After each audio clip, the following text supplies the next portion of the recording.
உங்கள் சமூக நீதியை துப்புரவு தொழிலாளர்கள் போராடிட்டு இருந்தாங்கல்ல, அங்க வந்து சொல்றதுக்கு அவருக்கு நெஞ்சுரம் இருக்கா ராஜாவுக்கு?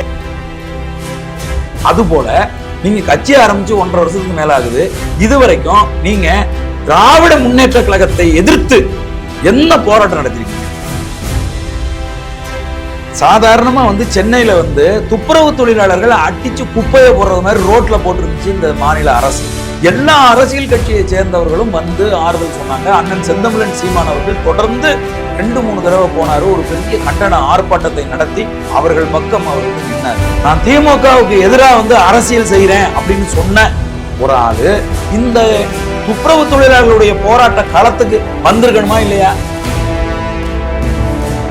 பனையூருக்கு அழைத்து துப்புரவு தொழிலாளர்களோட பிரதிநிதிகளை பார்த்து நீங்க பேசுனீங்கல்ல, அவர்களோட அப்படியே வெளியில வந்து துப்புரவு தொழிலாளர்கள் என்ன கோரிக்கைகளை முன் வச்சு போராட்டம் நடத்துறாங்க, உடனடியா மாநில அரசு இதை கவனத்தில் எடுத்துக்கிட்டு அவங்களுக்கு நீதி கொடுக்கணும் அப்படின்னு சொல்லி ஒரு பத்திரிகையாளர் சந்திப்பு கூட நடத்துறதுக்கு ஏன் உங்களால முடியல?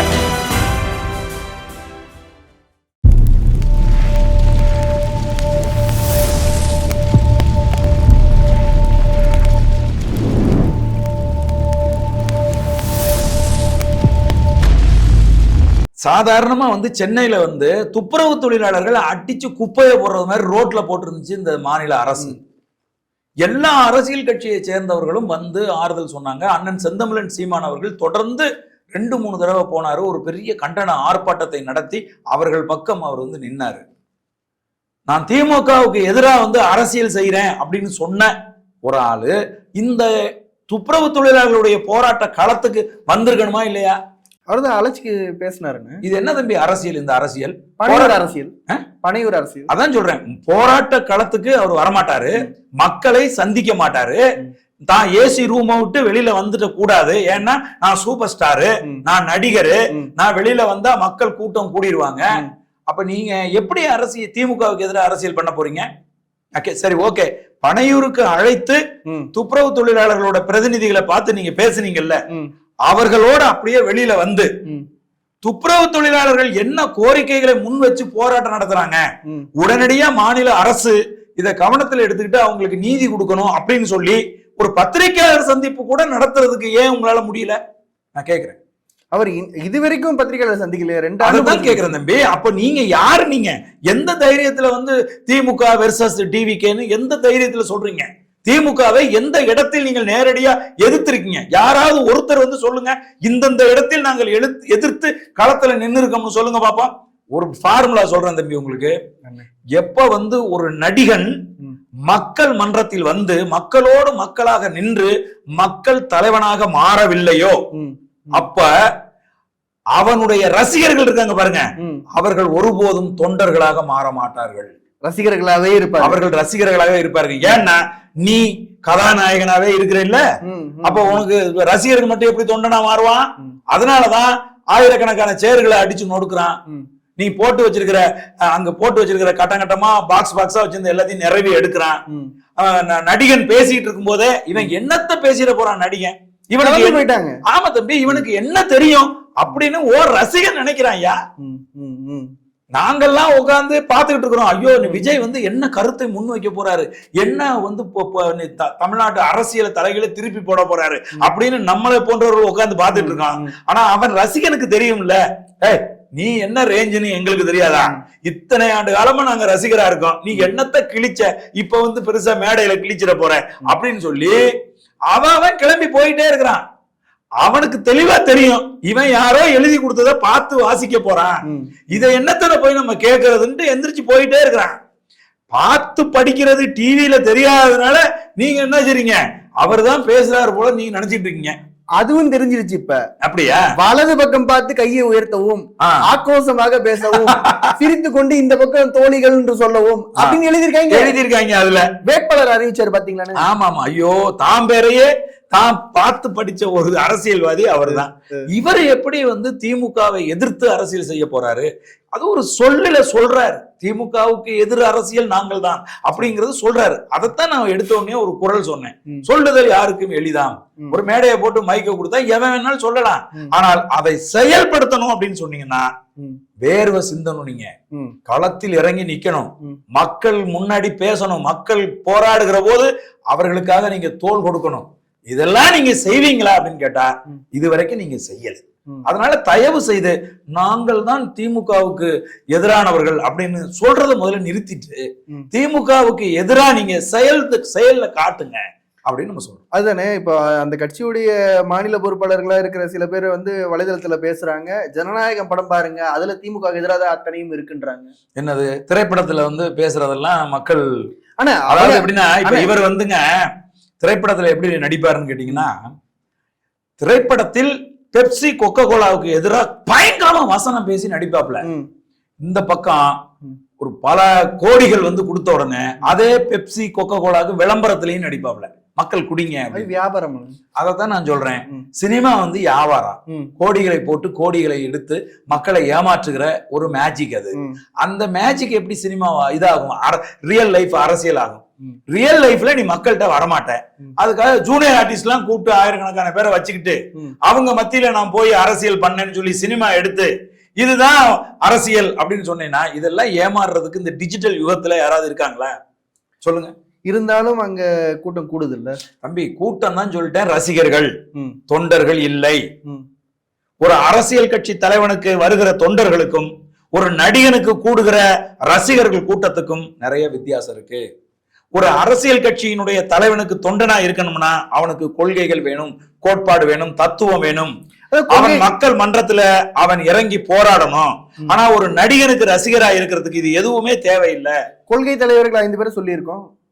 அந்த 5 பேருக்கு கொள்கை இருக்கு. தந்தை ஐயா மதிப்புக்குரிய ஈவேரா அவர்களை எங்களுடைய கொள்கை தலைவர்னு சொல்லிட்டு நீங்க ஒரு மாநாடு போடுறதுக்கு, ஒரு மரம் நடுறதுக்கு, ஒரு பந்தக்கால் நடுறதுக்கு 10 ஐயர்களை கூப்பிட்டு உட்கார வச்சு நீங்க பூஜை நடத்துறீங்க. இது உங்க கொள்கை தலைவரை நீங்க பின்பற்றதா? நாங்க பெரியாருடைய கொள்கையை ஏத்துக்கிட்டோம். அதே போல அண்ணாவுடைய கொள்கை பிள்ளையார உடைக்க மாட்டோம், பிள்ளையாருக்கு தேங்காவும் உடைக்க மாட்டோம். இல்லங்க, அவர் கடவுள் நம்பிக்கை இருக்கு. யாருக்கு? ஒன்றே குலம் ஒருவனே தேவன். அதனால உங்களுக்கு கடவுள் நம்பிக்கை இருக்குன்னா பெரியாரை தூக்கி குப்பையில போடுங்க. பெரியாரை நீங்க கூட வச்சுக்கிட்டா அவருக்கு கையில வச்சிருக்க தடியில அவங்க மண்டையில ஒரு போடு போட மாட்டாரு? நான் கேக்குறேன், போட மாட்டாருன்னு. அது எப்படி சொல்றது புரியுதுங்களா? டே ஒழுங்கா கொடிக்கம்பத்தை நட்டு ஒழுங்கா நட்டு போயிட்ட முறுக்குங்கடான்னா அதை முறுக்காம நீ புள்ளைய பாப்பான கூட்டி கொண்டாந்து வச்சுக்கிட்டு பூஜை போட்டேன்னா கொடிக்கம்பம் மலார்னு சாஞ்சி ஒரு காரு காலி. நல்ல வேலை ஆயிரக்கணக்கான தம்பிங்க வரும்போது அந்த கொடிக்கம்பம் சாஞ்சி இருந்தா என்ன நடந்துரும்? இல்ல, நீங்க விஜய் படத்தை பாக்கல. அவர் விழுற ராட்டினத்தையும் ஒத்த கையால பிடிச்சி இழுத்தவர். அது சரி தம்பி. சினிமாவை ஆனா நம்ம ரியல் லைஃப்ல பொருத்தி பாத்தீங்க அப்படின்னு சொன்னா உங்களை விட பைத்தியக்காரத்தனமானவன் உலகத்துல எவனும் இருக்க முடியாது. நம்ம மட்டும் சொல்லணும். அந்த கட்சியுடைய கொள்கை பரப்பு செயலாளர், செய்தி தொடர்பாளராக இருக்கிற லயோலா மணி அவர்கள் சொல்றாரு ஒரு நேர்காணல்ல, கட்சியோட கொள்கை என்ன, கொள்கை சமூக நீதியை பத்தி விஜய் எங்க பேசியிருக்காருன்னு அந்த நெறியாளர் கேட்கிறாரு. கேட்டதுக்கு தீப்பந்தம் எடுத்து தீண்டாமை கொடுத்து இதுதானே கருத்து, இதுலயே 100 புத்தகம் இருக்குன்றாரு. அதுதான் நான் சொல்றேன், இவர்கள் எல்லாம் இன்னும் கனவு உலகில் வாழ்ந்து கொண்டிருக்கிறார்கள். இது அரசியலுக்கு ஒருபோதும் செல்லாது. இன்னும் நான் சொல்றேங்க, இந்த நேர்காணல் மூலமா நான் சொல்றேன், அந்த கட்சியில் இருக்கக்கூடிய மதிப்புக்குரிய புஷி ஆனந்த் அவர்களை முன்கள போராளியாக நிறுத்தி, அந்த கட்சியில் இருக்கக்கூடிய தம்பி ஆதவ அர்ஜுனா அவர்களை முன்கள போராளிகளாக நிறுத்தி, தமிழை ஒழுங்காக பேச தெரியாத இவர்களை முன்கள போராளிகளாக நிறுத்தி விஜய் அவர்கள் அரசியல் செய்தால் விஜயனுடைய வீழ்ச்சியை யாரும் தடுக்க முடியாது. இது தமிழ் நிலம். தமிழ் நிலத்துல தமிழ் மொழியை முன்வைத்துதான் இங்க அரசியல் இதுவரைக்கும் செஞ்சிருக்காங்க. நாம் தமிழர் கட்சியும் மொழி இன அரசியலை தான் இங்க முன்னெடுத்துட்டு இருக்கு. சாதி மத அரசியலை பின்னுக்கு தள்ளி மொழி இன அரசியலை முன்னுக்கு வச்சுதான் அரசியல் பண்ணிட்டு இருக்கு.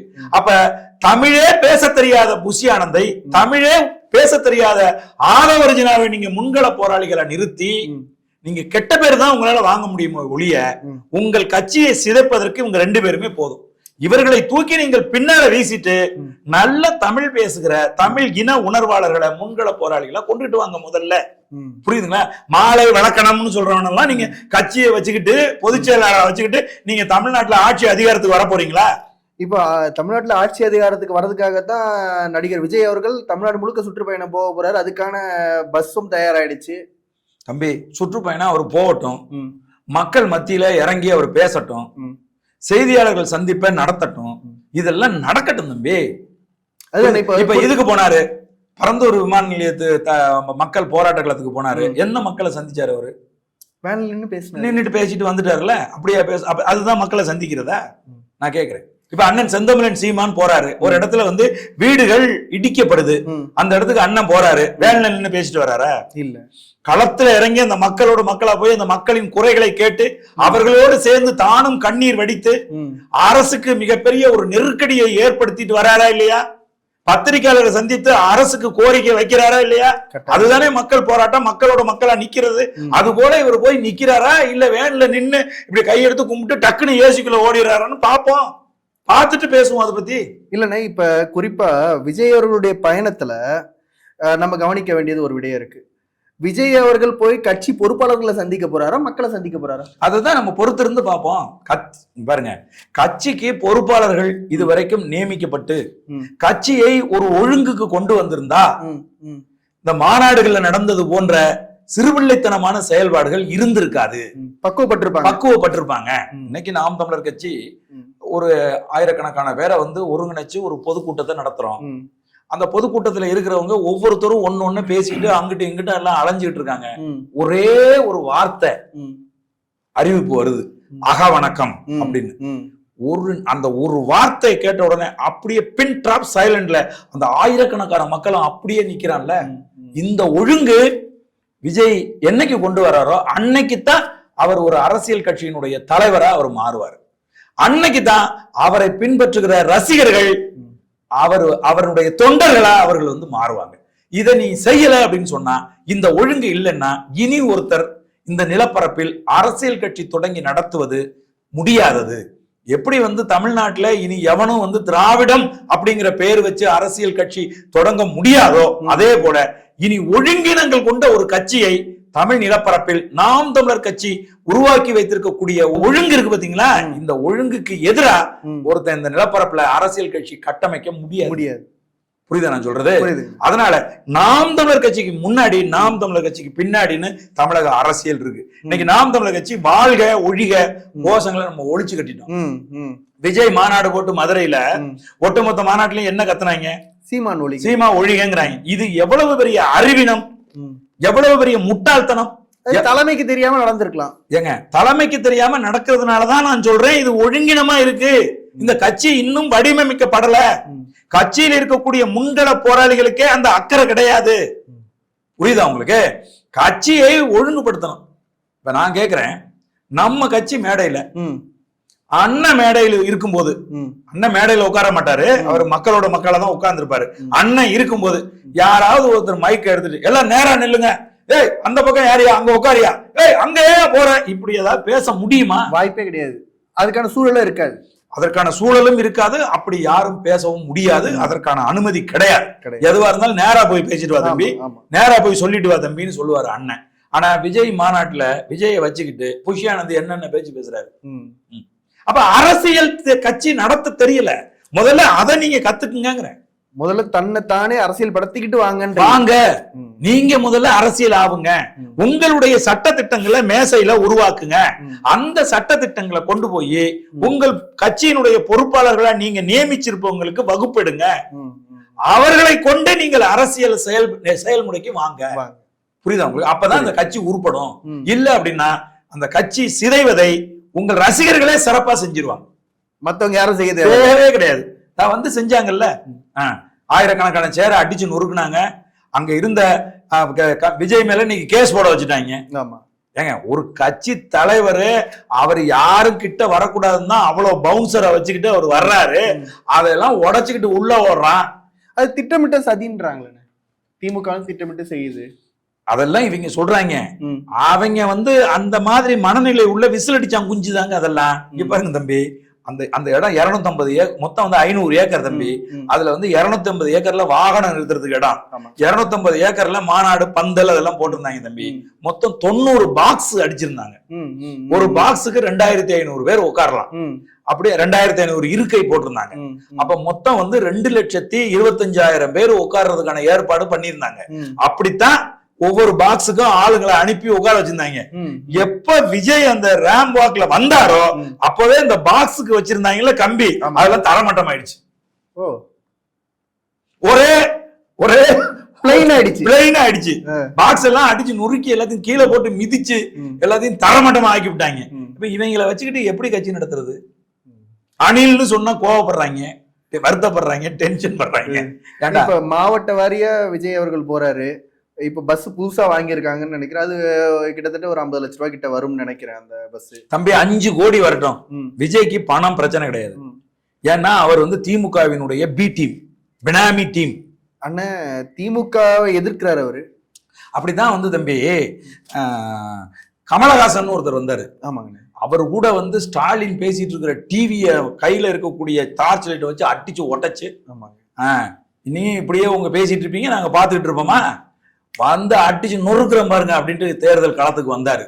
திமுகவுக்கு எதிராக சூளுரைத்தார், திமுகவுக்கு எதிராக பயங்கரமா போராடினாரு. அதுக்கப்புறமா அவர் என்ன செஞ்சாருன்னு நீங்களே புரிஞ்சுக்குங்க. இப்ப போய் திமுக கால்கள் இரண்டையும் பிடித்து கொண்டு, ஐயா என்னை காப்பாத்துங்க, தெரியாம நான் அரசியலுக்கு வந்துட்டேன், என்னை ஒரு தெரியாம டிவியை உடைச்சு விட்டேன், என்னை வந்து எனக்கு ஏதாவது கௌரவப்படுத்தி என்னை வெளியில அனுப்புங்க, நான் போயிடுறேன் அப்படின்னு போய் விழுந்து கிடந்து ஒரு ராஜ்யசபா எம்பியை பிச்சை எடுத்துக்கிட்டு இன்னைக்கு வந்து நின்றுட்டு இருக்காருல்ல, அவரையும் தொடக்கத்துல பார்த்த போது திமுக எதிரி மாதிரிதான் தோணுச்சு. அதுதான் பி டீம்ங்கிறது. பி டீம் எப்பவுமே எப்படி யார் உருவாக்குவான்னா, யாரு வந்து தேர்தல் களத்தை பார்த்து பயப்படுகிறார்களோ, யாரு வந்து தாங்கள் தோல்வி அடைய போறோம் என்று நினைக்கிறார்களோ, தங்களுக்கு எதிராக இருக்கக்கூடிய வாக்குகளை அறுவடை யாராவது செஞ்சா நம்ம வென்றலாம்னு எப்ப தெரியுதோ அப்போ காசு கொடுத்து, அது 5000 கோடியா இருந்தாலும் கொடுப்பான், 10,000 கோடியா இருந்தாலும் கொடுப்பான், கொடுத்து ஒரு களத்துல கொண்டாந்து தனக்கு எதிராக ஒருத்தனை நிறுத்துவான். அவன் தன்னை என்ன வேணாலும் பேசிக்கலாம், அது முதலாளி கொடுத்திருக்கிற உரிமை, இவன் அடிமை, அந்த முதலாளி கொடுத்திருக்கக்கூடிய உரிமை அது. அந்த உரிமையை பயன்படுத்தி இவன் என்ன வேணா பேசலாம் அவனை. அப்ப மக்கள் பாக்குறவங்க என்ன நினைப்பாங்கன்னா, ஆகா இவனை இந்த ஆளை எதுக்குறதுக்கு, திமுகவை எதுக்குறதுக்கு சரியான ஆளு விஜய் தாண்டா அப்படின்னு எல்லாம் நினைப்பான். நினைச்சு என்ன செய்வான்னா, திமுகவுக்கு விரும்பாதவன் இவனுக்கு ஓட்டு போடுவான். இவன் ஓட்டு யாருக்கு போகாதுன்னா, திமுகவுக்கு விரும்பாட்டி அந்த ஓட்டு யாருக்கு போகணும், உண்மையான திமுக எதிர்க்கிறவங்களுக்கு போகாது. போகாது. குறிப்பா வந்து அண்ணா திமுகவுக்கு கூட போகாது. அப்ப என்ன ஆகும், இவன் ஓட்டு வாங்கிடுவான், இவன் ரசிகர்களுடைய ஓட்டையும் இவன் வாங்கிடுவான், அண்ணா திமுகவுடைய அதிர்த்தியாளர்கள் ஓட்டையும் இவன் வாங்கிடுவான். ஆனா இவன் ஒரு இடத்துல கூட ஜெயிக்க மாட்டான். ஆனா அண்ணா திமுகவா அப்படின்னு பார்க்கும்போது இவன் வெற்றி அடைஞ்சிருவான். இதுக்கு இன்னொரு உதாரணம் உங்களுக்கு நான் சொல்றேன். ஜெயலலிதா அம்மா ஆட்சி அதிகாரத்தில் இருக்கும்போது கலைஞர் கருணாநிதி தான் அடுத்து வர்ற தேர்தலில் ஜெயிப்பாருங்கிற ஒரு நிலை உருவாச்சு. அப்ப அவருக்கு எதிராக வந்து ஒரு ஆளை எதிர்பார்த்துக்கிட்டு இருந்தார் கலைஞர் கருணாநிதி. அது யாருன்னு கேட்டீங்கன்னா, ஐயா விஜயகாந்த் அவர்களை எதிர்பார்த்து அவர் ஒரு டயலாக் சொன்னாரு, பழம் நழுவி பாலில் விழுவ போகுது அப்படின்னு சொன்னாரு. சொல்லிட்டு உட்கார்ந்து இருந்தாரு. அப்பதான் ஜெயலலிதா அம்மா ராஜதந்திரமா யோசிச்சாங்க, விஜயகாந்த் அந்த பக்கம் போனா தான் வீழ்ச்சி உறுதி, இவனை போவிடக்கூடாது, அதுக்கு எத்தனை கோடி செலவானாலும் சரி போவிடக்கூடாது. அப்ப அவங்க ஒரு ஆளை கூப்பிடுறாங்க, எங்க அண்ணா ஐயா பட தளபதியை கூப்பிடுறாங்க, வைகோவை கூப்பிட்டு எவ்வளவு பணம் வேணாலும் எடுத்துக்க, 3வது அணி ஒண்ணு அமைச்சுக்கன்னாங்க, உருவாக்குங்க, மக்கள் நல கூட்டணி. அந்த கூட்டணியின் தலைவர் விஜயகாந்த், வேட்பாளர் விஜயகாந்த். பணம் எல்லாருக்கும் கொடுக்கப்பட்டுச்சு. இஸ்லாமிய அமைப்புகள், கம்யூனிஸ்ட் அமைப்புகள், விடுதலை சிறுத்தைகள் எல்லாருக்கும் கோடிக்கணக்கான ரூபாய் பணம் கொடுக்கப்பட்டுச்சு. விஜயகாந்துக்கு லம்பா ஒரு பணத்தை கொடுத்து 3வது அணியை அமைச்சாங்க. அந்த அணியில இருந்த யாரும் வெற்றி அடையல. ஆனா திமுக தோத்து போச்சு. புரியுதுங்களா? திமுக அப்போ தோத்ததுக்கான வாக்கு வித்தியாசம் வெறும் ஒரு 8% வாக்கு வித்தியாசம். இவங்க வாங்கி வச்சிருந்தாங்க, அதை 6% வாங்கி. அப்ப இதுதான் வந்து சூழ்ச்சி. பி டீம்ங்கிறது இதுதான். அப்போ விஜய் வந்து பக்காவா திமுகவினுடைய பி டீம் அப்படிங்கிறது உங்களுக்கு எப்ப தெரிய வரும்னா, தேர்தல் முடிஞ்ச உடனே தெரிய வரும். புரியுதா உங்களுக்கு? இதுதான் வந்து உண்மை. விஜய் திமுகவை எதிர்த்து எந்த ஒரு போராட்டம் நடத்த மாட்டார். அப்ப விஜய்க்கும் ஒரு ராஜ்யசபா சீட்டு உறுதியா இருக்கு. அதுல எந்த மாற்று கருத்தும் கிடையாது. இந்த 2026 தேர்தல்ல எல்லா இடங்கள்லயும் அவர் வந்து கட்டுத்தொகை இழப்பார், அவரும் இழப்பார். புரியுதா உங்களுக்கு? இன்னொரு உதாரணம் சொல்றேன். உண்மையாகவே அரசியல் பண்ணணும் அப்படின்னு சொன்னா விஜய்க்கு வர்ற கூட்டத்தை வச்சுக்கிட்டு இங்க நிறைய பேர் வந்து விஜய்க்கு கூட்டம், சரத்குமார் கட்சி ஆரம்பிச்ச போது இதை விட அதிகம் கூட்டங்க இருந்துச்சு. புரியுதுங்களா? விஜயகாந்துக்கு கூடாத கூட்டமா? அதெல்லாம் விடுங்க. ஆந்திராவில சிரஞ்சீவிக்கு 20 லட்சம் பேருக்கு மேல கூட்டினான். மக்கள் படையெடுத்து வந்தான். புரியுது உங்களுக்கு? அந்த ஆனா சிரஞ்சீவி என்ன ஆனாரு? இன்னைக்கு அரசியல் களத்துல இருக்காரா? இல்ல. உடனே அவங்க தம்பி அவங்க அண்ணன் மேல கோவிச்சுக்கிட்டு இந்த ரசிகர்கள் எல்லாம் வீணாக்கி நீ அரசியலை விட்டு போறியே, அவசரப்பட்டு போறியே பாரு, நான் அதை கட்டமைச்சு திரும்ப அரசியலுக்கு வரேன்னு புதுசா ஒரு கட்சி ஆரம்பிச்சாரு. இவர் கட்சி ஆரம்பிச்சு இவர் வந்து தேர்தல் களத்தில் நின்னாரு. ஆந்திராவில எல்லா தொகுதியிலையும் நின்னாரு. இவர் ஒரு கூட்டம் போட்டாரு. 15 லட்சத்துக்கும் மேற்பட்ட மக்கள் திரண்டு வந்தாங்க. அவர் எலெக்ஷன்ல நின்னாரு. பவன் கல்யாண் உட்பட எல்லாருமே டெபாசிட் இழந்தாங்க. அப்பதான் பவன் கல்யாண் ஒரு உண்மையை கண்டுபிடிச்சாரு. அது என்னன்னா, தேர்தல் களம் என்பது சினிமா அல்ல. தேர்தல் களம் என்பது மக்கள்கிட்ட நம்ம போகணும். நம்ம ஹீரோ மாதிரி போய் மக்களை பார்த்து கும்பிட்டுட்டு கார்லயும் வேன்லயும் ஏசிலையும் வந்தோம்னா வேலைக்கு ஆகாதுன்னு சொல்லி ஒரு பைஜாமா குர்தாவை போட்டுக்கிட்டு கிராமத்துல இறங்கி நடக்க ஆரம்பிச்சான். வேலை செய்ய ஆரம்பிச்சான். கிராமமா போனான். அந்த மக்களோட மக்கள் என்ன கொடுக்குறாங்களோ அதை சாப்பிட்டான். அங்கேயே படுத்து தூங்குனான், எந்திரிச்சான். இன்னைக்கு துணை முதல்வரா ஆந்திராவில் இருக்கான். அதனால விஜய் கதாநாயகனாக இருந்து கொண்டு மக்கள் தலைவனாக, மக்களிடம் செல்லுகிற தலைவனாக இல்லாம என்னதான் குட்டிக்கரணம் அடிச்சாலும் தமிழ்நாட்டுல ஆட்சி வர முடியாது, வெற்றி கூட அடைய முடியாது. சரிங்கண்ணா, இப்போ தமிழக வெற்றி கழகம் வெற்றி அடைய முடியாதுன்னு நீங்க முடிக்கிறீங்க. ஆமா. இப்போ நாம் தமிழர் கட்சியுடைய 2026 நீங்க இப்ப வேட்பாளராக அறிவிக்கப்பட்டிருக்கீங்க. 2026 நாம் தமிழர் கட்சிக்கு எப்படி இருக்க போகுது? நாம் தமிழர் கட்சியின் அடுத்த கட்ட நகர்வுகள் என்ன? 2024 நாடாளுமன்ற தேர்தலில் வந்து நாம் தமிழர் கட்சியினுடைய கட்டமைப்பு இருந்ததுக்கும் 2026 தேர்தலை சந்திப்பதற்கு நாம் தமிழர் கட்சி இன்றைக்கு கட்டமைத்து நிற்பதற்கும் கட்டமைப்பு ரீதியா ஒரு மிகப்பெரிய வித்தியாசம் இருக்கு. புரியுதுங்களா உங்களுக்கு? இப்போ வந்து பெரிய ஒரு குற்றச்சாட்டு என்னவா இருந்துச்சுன்னா, நாம் தமிழர் கட்சிக்கு பூத் கமிட்டியில ஆள் இருக்கா அப்படின்னு ஒரு கேள்வி இருந்தது. ஆனால் இன்றைக்கு தமிழகம் முழுவதும் இருக்கக்கூடிய அத்தனை பூத்துக்கும் இன்னைக்கு நாம் தமிழர் கட்சியினுடைய பூத் கமிட்டி கட்டமைக்கப்பட்டிருக்கு. புரியுதுங்க நான் சொல்றது? அண்ணன் செந்தமிழன் சீமான் அவர்கள் கடந்த ஓராண்டு காலமாக வீட்டுல தூங்குனதை விட மக்கள் மத்தியில நின்றதுதான் வந்து அதிகம். கட்டாயம். தமிழ்நாட்டில் என்ன மக்கள் பிரச்சனையாக இருந்தாலும் அங்க போய் நேரடியா களத்தில் நின்று மக்களோடு மக்களாக போராடுகிற ஒருத்தரா இன்னைக்கு அண்ணன் செந்தமிழன் சீமான் அறியப்பட்டிருக்கிறார். சென்னையில வந்து வீடுகள் இடிக்கப்பட்ட போதும் சரி, தமிழகத்தில் எங்க ஆணவ படுகொலை நடந்தாலும் சரி, காவல் நிலைய படுகொலைகள் நடந்தாலும் சரி, தமிழகத்தில் என்ன சிக்கல் ஏற்பட்டாலும் சரி, இன்னைக்கு இத்தனை ஆண்டு காலமாக தீர்க்கப்படாத பஞ்சமி நில பிரச்சனையாக இருக்கட்டும், மீனவர்களுடைய சிக்கலாக இருக்கட்டும், ஆடு மாடுகளுக்கு மேய்ச்சல் நிலம் மறுக்கப்படுது அப்படிங்கிற ஒரு போராட்டமா இருக்கட்டும், மரங்கள் வெட்டி வீழ்த்தப்பட்டு புவி வெப்பமடையுது அப்படிங்கிறத இந்த மக்களுக்கு உணர்த்துகிற ஒரு மாநாடாக இருக்கட்டும், இத்தனை விதமான போராட்டங்களை களத்துல நின்று செய்யறாரு. மக்கள் கூர்ந்து கவனிச்சுட்டு இருக்காங்க. பத்திரிகையாளரை அவர் சந்திக்காத நாளே கிடையாது.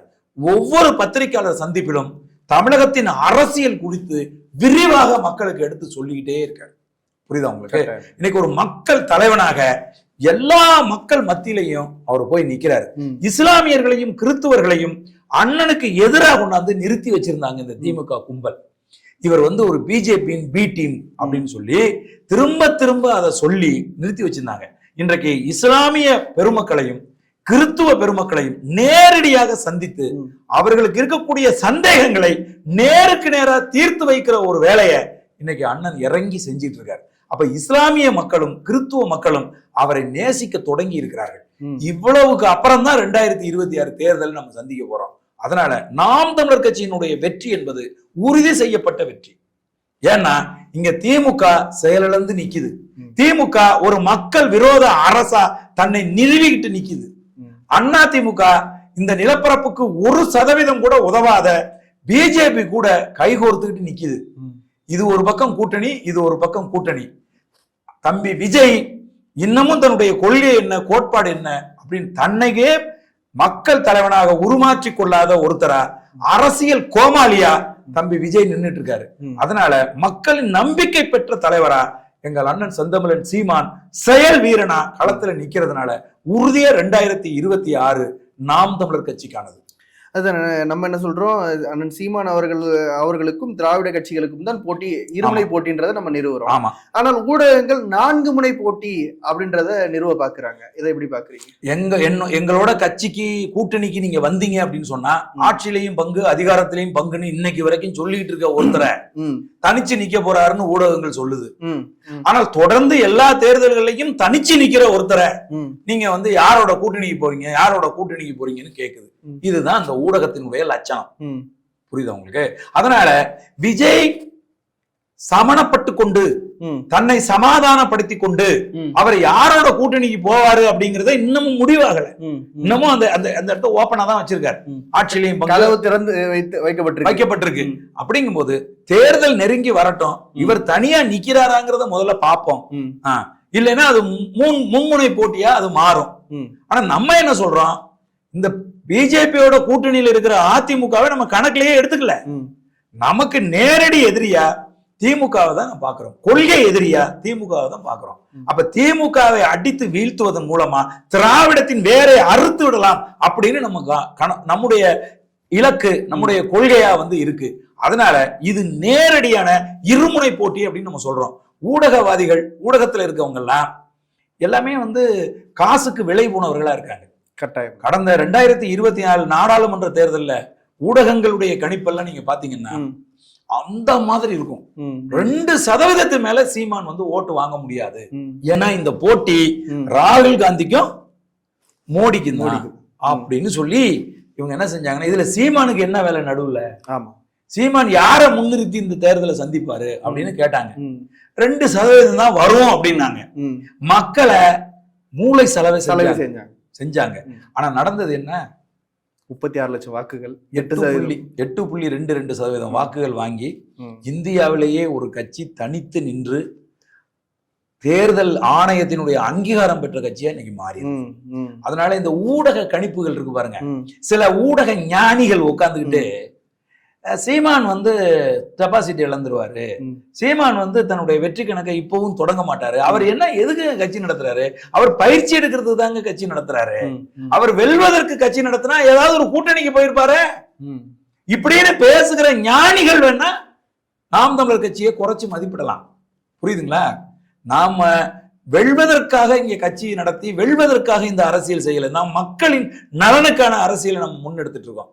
அதுதாங்கண்ணா. இப்ப நாம் தமிழர் கட்சி தொடர்ச்சியாளன் சீமான் அவர்கள் வந்து ஆடு மாடுகளுக்கான மாநாடு நடத்தினாரு. மேய்ச்சல் நிலம் எங்களது உரிமைன்ற கோரிக்கை முன்வைத்து, அதன் பிறகு மரங்களின் மாநாடு முன்னெடுத்து நடத்தியிருக்கோம். இதெல்லாம் ஓட்டா மாறுமா அப்படின்ற ஒரு கேள்வி எழுப்புறாங்க. அடுத்து மலைகளின் மாநாட்டுக்கு நம்ம தேதி குறிச்சிருக்கோம். மாடு இதை கேட்கிற நிறைய பேர் வந்து ஊடகங்கள்ல வந்து ஒரு நகைச்சுவையா வந்து எல்லாம் பேசிட்டு இருக்கிறான். ஆடு மாடுகள் ஓட்டு போடுமா, மரங்கள் வந்து ஓட்டு போடுமா, நேரத்தையும் பணத்தையும் இவர் வந்து விரயம் பண்ணிட்டு அலைகிறாரு அப்படின்னு இவர் சொல்றாரு. கிடையாது, இது ஒரு தொலைநோக்கு பார்வை. புர்கினா பூசோ அப்படின்னு ஒரு நாடு, தென்னாப்பிரிக்கா நாடு. அந்த நாட்டுல வறுமையின் கொடுமையில மக்கள் நோயில இறந்துகிட்டு இருக்கிற ஒரு சூழல்ல, பாலைவனமா நாடு வந்து மாறிட்டு இருக்க ஒரு சூழ்நிலையில அந்த நாட்டின் ஒரு இராணுவ அதிகாரி நாட்டை கைப்பற்றி அந்த நாட்டின் ஜனாதிபதியா வந்தான். அவன் பேர் தாமஸ் சங்காரா. அவன் வந்து செஞ்சது என்ன தெரியுமா? 15 மாதங்கள்ல 10.5 மில்லியன் மரங்களை நட்டான். புரியுதுங்க உங்களுக்கு? அந்த தாமஸ் சங்காரா செஞ்ச அந்த புரட்சி, அந்த நாடு இன்றைக்கு வளர்ச்சியில இருக்கு. அந்த நாட்டில் தொடர்ந்து மழை பெய்யுது. பாலைவனமாக அந்த நாடு ஆனது தடுக்கப்பட்டிருக்கு. அவன் வந்து 1987 சுட்டுக் கொல்லப்பட்டான். அதன் பிறகு 30 ஆண்டுகளுக்கு பிறகு அதே நாட்டுல இன்னொரு இராணுவ வீரன் ஆட்சி அதிகாரத்துக்கு வந்தான். இதை நல்லா கவனிச்சிங்க. தாமஸ் சங்காரா ஒரு கிறித்துவன். ஆனால் இன்றைக்கு அந்த நிலப்பரப்புல ஒரு ஜனாதிபதியா 36 வயது இளைஞன் கேப்டன் இப்ராஹிம் டாரே அப்படின்னு ஒருத்தன் வந்திருக்கிறான். அவன் இஸ்லாமிய. அவன் வந்து சொல்றான், தாமஸ் சங்காராவின் கனவை நினைவாக்குறதுக்கு தாண்ட நான் வந்திருக்கேன்னு சொல்லி அவன் அந்த அந்த மரம் நடுதலை அந்த மக்களின் கலாச்சாரமா இன்னைக்கு மாத்திருக்கான். புரியுதுங்களா உங்களுக்கு? அப்ப மரம் நடுதல் என்பது ஒரு தொலைநோக்கு பார்வை, தற்சார்பு பொருளாதாரத்தில் மிக முக்கியமான ஒரு செயல்பாடு. தம்பி, மரம் என்பது நீங்கள் தொழிற்சாலையில் வெளியிடுகிற, உங்கள் வாகனங்கள் வெளியிடுகிற, நீங்கள் வெளியிடுகிற கார்பன் டை ஆக்சைடை வந்து உள்வாங்கி கொண்டு நீங்கள் சுவாசிக்கிற ஆக்சிஜனை கொடுக்கிற ஒரு சுவாச எந்திரம் அது. புரியுதா? அதை நீங்க வெட்டி வீழ்த்தினீங்கன்னா மழை பொழிவது குறைந்துவிடும், குடிக்க தண்ணி இருக்காது, உயிரினங்கள் கொஞ்சம் கொஞ்சமாக அழியும், இந்த நிலம் மனிதர்கள் வாழ தகுதியற்ற பாலைவனமாக மாறுவதை யாரும் தடுத்து நிறுத்த முடியாது. இதை அடுத்த தலைமுறை பிள்ளைகளுக்கு எடுத்து சொல்லணும். மரம் நடுதலை ஒரு கலாச்சார, ஒரு பண்பாட்டு நிகழ்வா மாத்தணும்னு எங்க அண்ணன் செந்தமிழன் சீமான் வந்து நினைக்கிறாரு. அதற்கான விதையை மக்கள் மனதுல, இளைய சமூகத்து பிள்ளைகள் மனதுல தூவணுங்கிறதுக்காகத்தான் அவர் இது போன்ற மாநாடுகள் நடத்துறாரு. அதே போல இன்றைக்கு வந்து அண்ணன் வந்து தற்சார்பு பொருளாதாரத்தை பத்தி பேசுறாரு. இன்னைக்கு சொல்றாரு, மோடி அவர்கள் உட்கார்ந்துட்டு இன்னைக்கு பேசுறாரு, இந்த நாட்டை வளர்ச்சி அடைய வைக்கணும்னா தற்சார்பு பொருளாதாரத்தால் மட்டும்தான் முடியும். இதைத்தாண்டா கடந்த 16 வருஷமா எங்க அண்ணன் செந்தமிழன் சீமான் சொல்லிட்டு இருக்காரு. அந்த தற்சார்பு பொருளாதாரத்தில் மிக முக்கியமானது பால். புரியுதுங்களா? பாலை யார் கொடுப்பா? மாடு கொடுக்கும். இந்த மாடுகளை அழித்து ஒழித்து விட வேண்டும்னு ஒரு நிறுவனம் இந்தியாவில் நினைக்குது. அந்த நிறுவனத்துக்கு பேர் பீட்டா. அந்த நிறுவனம் தான் ஜல்லிக்கட்டுக்கு தடை போட்ட நிறுவனம். ஜல்லிக்கட்டுக்கு தடை போட்ட அந்த நிறுவனத்துக்கு ஒரு உண்மை தெரியுது, இந்த ஜல்லிக்கட்டு காளைகள் எல்லாம் எங்க இருந்து வருதுன்னா மலை மாடுகளில் இருந்து வருதுன்னு தெரியுது. அப்ப இந்த மலை மாடுகளை அழிச்சு ஒழிக்கணும்னா அதுக்கு இருக்கிற ஒரே வாய்ப்பு மேய்ச்சல் நிலங்களை தடுத்துடணும், முடிச்சிடணும். அப்ப மலையில் ஏறி இந்த மாடுகள் மேய்வதை தடுத்து நிறுத்திட்டோம்னா இந்த மாடுகளை வச்சு பராமரிக்க முடியாம மாடை வச்சிருக்கிறவன் விற்க ஆரம்பிச்சிருவான், வித்துட்டான், அடிமாடுகளா போயிடும். இந்த மாடுகளை அழித்து ஒழிக்கப்பட்டுரும் அப்படிங்கிறான். இத பீட்டாக்காரன் அப்படி யோசிக்கிறான். எங்க அண்ணன் என்ன யோசிக்கிறார்னா, இந்த மலை மாடுகள், நாட்டு மாடுகள் அழித்து ஒழிக்கப்பட்டு விட்டால் தரமான பால் எங்க இருந்து எனக்கு கிடைக்கும்? புரியுதுங்களா? மாடு என்பது எங்கள் செல்வம், அவற்றை நாங்கள் பாதுகாக்க வேண்டியது எங்கள் தேசிய இனத்தின் கடமை. ஆகவே ஆடு மாட்டை பாதுகாக்கணும் அப்படிங்கிற கருத்தை இளைய தலைமுறை பிள்ளைகளுக்கு கொண்டுகிட்டு போகணும் அப்படின்னு சொன்னா ஆடு மாடுகளை திரட்டி நிறுத்தி ஒரு கவன ஈர்ப்பை ஏற்படுத்தி அந்த மேடையில் தன்னுடைய கருத்துக்களை முன் வச்சு பேசுறாரு. புரியுதா உங்களுக்கு? இத கேலி கிண்டல் செய்யறவனை பத்தி நமக்கு என்ன கவலை? நம்ம அடுத்த தலைமுறை பிள்ளைகளை பத்தி கவலைப்பட்டு இருக்கோம். அதனால தற்சார்பு பொருளாதாரத்தின் கூறுகளா இருக்கிற இதை எல்லாத்தையும் மேம்படுத்தணும் அப்படிங்கிறதுக்காகத்தான் அண்ணன் சீமான் அவர்கள் களத்தில் நின்று பேசுறாங்க. அடுத்து மலைகள் மாநாடு. நீங்க நல்லா யோசிச்சு பாருங்க. மலைகள் என்பது மேகங்களில் இருந்து நீரை அறுவடை செய்கிற கருவி மலை. அந்த மலைகளை எல்லாம் வெட்டி நீங்க வித்துட்டீங்கன்னா திமுக காரன் வந்தாலும் வெட்டி வைக்கிறான், அண்ணா திமுக காரன் வந்தாலும் வெட்டி வைக்கிறான். அதை தடுத்து நிறுத்தணும்னு போற நம்முடைய ரத்த உறவுகளை, குருதி உறவுகளை கொலை பண்றான் இந்த புதுக்கோட்டையில. ஆமா, ஜவஹர் அலி அவர்களை வந்து வெட்டி கொலை பண்ணிட்டான். எத்தனை கொலை, எத்தனை தாசில்தார கொலை செய்யறான். அவர் கிட்டத்தட்ட வந்து 6க்கும் மேற்பட்ட குவாரிகள் அனுமதி இல்லாமல் இயங்கிட்டு இருக்குன்னு ஆதாரத்தோட நிறுவனம் ஒரு ஆளு அவரை வந்து இன்னைக்கு வந்து வெட்டி கொலை பண்ணிட்டான். அப்ப இதையெல்லாம் தடுத்து நிறுத்த, தூத்துக்குடியில ஒரு விஏஓவை கொலை பண்ணியிருக்கான். அப்ப இதையெல்லாம் தடுத்து நிறுத்தாம மலைகளை காப்பாற்ற முடியாது. மலைகள் அழிக்கப்பட்டு விட்டால் இங்க மழை பெய்யாது. புரியுதுங்க உங்களுக்கு? பல்லுயிர் பெருக்கம் தடுத்து நிறுத்தப்பட்டுரும். இந்த உணவு சங்கிலி என்பது எல்லா உயிர்களோடும் சேர்ந்ததுதான் இந்த உணவு சங்கிலி, அது அறுபட்டு போயிடும். அப்படிங்கிறதுக்காக தான் எங்க அண்ணன் செந்தமிழன் சீமான் நீருக்கு மாநாடு நடத்தணும், மலைகளுக்கு மாநாடு நடத்தணும், ஆற்று மணல்களை அள்ளக்கூடாதுங்கிறதுக்கு ஒரு மாநாடு நடத்தணும், மாடுகளுக்கு நடத்தணும், மரங்களுக்கு நடத்தணும்னு ஏன் நினைக்கிறான் அப்படின்னு சொன்னா, நாங்கள் மனிதநேயவாதிகள் மட்டுமல்ல, நாங்கள் உயிர்மநேயவாதிகள். இன்னைக்கு ஒரு மரத்தை வந்து நீ வந்து வெட்டுற அப்படின்னு சொன்னா அந்த மரத்துல பல்லாயிரக்கணக்கான உயிர்கள் வாழ்ந்து பறவைகளுக்கு அதான் வீடு, பூச்சி புழுகள்லாம் வாழ்ற வீடு அந்த வீடு. அந்த வீட்டை அழிக்கிற உரிமையை உனக்கு யார் கொடுத்தது? இந்த கேள்வியை இன்றைக்கு எழுப்புது. இளைய தலைமுறை பிள்ளைகள் உறுதியாக அண்ணன் செந்தமிழன் சீமானை பின்பற்றுவார்கள். இந்த பூமியை, அந்த பூமி இருந்தது போலவே நம்ம வச்சு நம்ம அனுபவிக்கணும் அப்படின்னு அவங்க நினைப்பாங்க. நிச்சயமா நாம் தமிழர் கட்சி ஆட்சிக்கு வந்துச்சு அப்படின்னு சொன்னா இது ஒரு தமிழகம் முழுவதுமே ஒரு தோட்டமாக மாறிவிடும். 10 ஆண்டுகளில் பசுமை அண்ணன் சீமான் அவர்கள் சொல்லியிருக்காங்க இல்லையா? 10 ஆண்டுகளில் பசுமை திட்டம் நிறைவேற்றப்படும். மரங்கள் நிறைந்த ஒரு மாநிலமா இந்த மாநிலம் மாறும். இந்த மாநிலம் எவங்கிட்டையும் போய் தண்ணிக்கு கையேந்தி நிற்க வேண்டிய தேவை இருக்காது. நமது குளங்கள், ஏரிகள் எல்லாம் நிறைந்து வழிகிற அளவுக்கு இங்க மழை பெய்யும். அதையெல்லாம் நம்மளால உருவாக்க முடியுங்கிறதுக்காகத்தான் களத்தில் நின்று இன்னைக்கு போராடிட்டு இருக்கார். இதை மக்கள், இன்னைக்கு ஊடகங்கள் கிண்டல் பண்ணுது. நம்மளை எதிர்த்து அரசியல் செய்கிறவர்கள் அறிவில்லாத தற்குறிகளாக, சிந்திக்க தெரியாதவர்களாக இதையெல்லாம் கிண்டல் நக்கல் பண்றாங்க. ஆனால் உறுதியாக அண்ணன் செந்தமிழன் சீமான் தன்னுடைய இலக்கில் வெல்லுவார். அன்றைக்கு இவர்கள் எல்லாம் வெங்கி தலை குனிவார்கள். கட்டாயம்னு இவ்வளோ பணி சுமையில எங்களுடைய நேயர்களுக்காக இந்த நேர்காணலை அளித்த அண்ணன் களஞ்சியம் அவர்களுக்கும் மற்றும் இதற்கு உதவியாக இருந்த ஒளிப்பதிவாளர்கள் அனைவருக்கும் இந்த நேர்களின் வாயிலாக நன்றி தெரிவித்துள்ளோம். நன்றி, வணக்கம். மிக்க மகிழ்ச்சி தம்பி. நன்றி, வணக்கம்.